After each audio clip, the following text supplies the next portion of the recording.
Si vous avez ces traces rouges sur vous, c'est parce que vous avez été mordu par une tique. Vous savez, ce sont ces petits parasites noirs qui se cachent dans les forêts, dans les hautes herbes, dans les broussailles, dans nos prairies ou dans nos jardins et qui sont connus pour transmettre la maladie de Lyme. Et comme ces petites bêtes noires aiment les températures plutôt chaudes, elles sont bien aidées par le réchauffement climatique. D'ailleurs, vous pouvez le constater par vous-même, elles pullulent de plus en plus tôt cette année dès le mois de mars et elles restent de plus en plus longtemps, généralement jusqu'à fin novembre. Bon, pas de panique, une piqûre de tique ne veut pas forcément dire que vous avez été infecté, je vous explique tout ça en détail.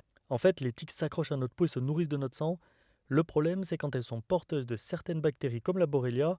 Là, elles peuvent nous transmettre des maladies infectieuses, la plus répandue en Nouvelle-Aquitaine étant bien évidemment la maladie de Lyme. Le plus probable, c'est qu'on ne va pas avoir la borréliose de Lyme. Il y a à peu près quand même 80% des tiques dans la nature qui ne sont pas porteuses de la bactérie.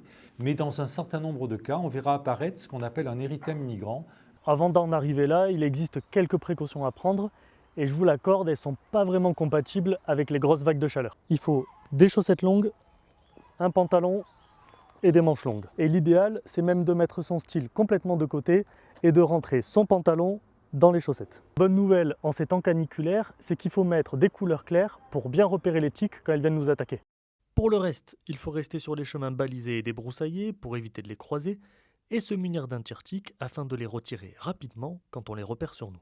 Il y a un laps de temps où il est extrêmement efficace de retirer la tique, quelques heures, on va dire 6 heures à peu près, parce que si la tique est infectée, eh bien, elle n'a pas eu le temps de contaminer. La maladie de Lyme ne concerne pas que les êtres humains.